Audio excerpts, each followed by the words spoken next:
فوسوس لهما الشيطان ليبدي لهما ما وري عنهما من سوآتهما وقال ما نهاكما ربكما عن هذه الشجرة إلا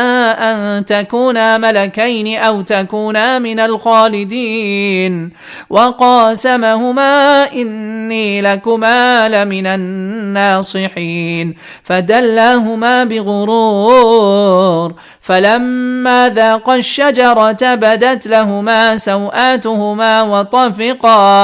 وطفقا يخصفان عليهما من ورق الجنة وناداهما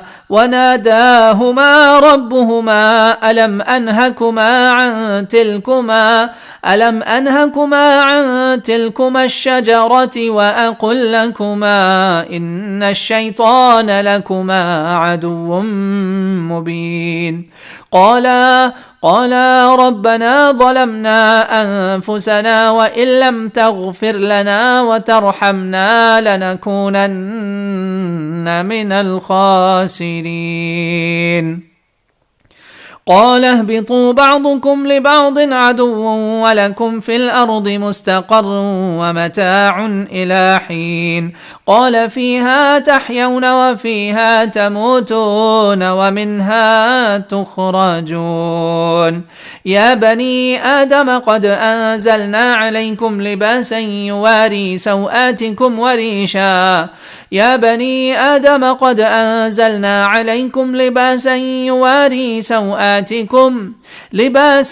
يواري سوآتكم وريشا ولباس التقوى ذلك خير ذلك من آيات الله لعلهم يذكرون يا بني آدم لا يفتننكم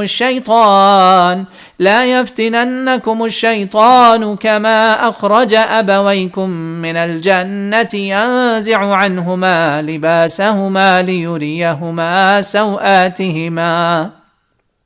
إنه يراكم هو وقبيله من حيث لا ترونهم إنا جعلنا الشياطين أولياء للذين لا يؤمنون وإذا فعلوا فاحشة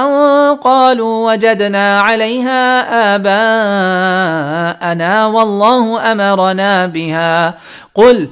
إن الله لا يأمر بالفحشاء أتقولون على الله ما لا تعلمون قل أمر ربي بالقسط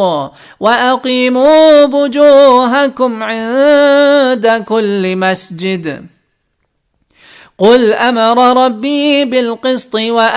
وأقيموا وجوهكم عند كل مسجد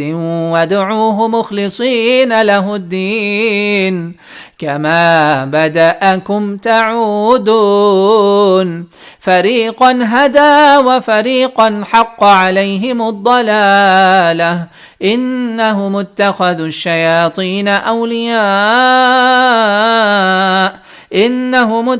الشياطين أولياء من دون الله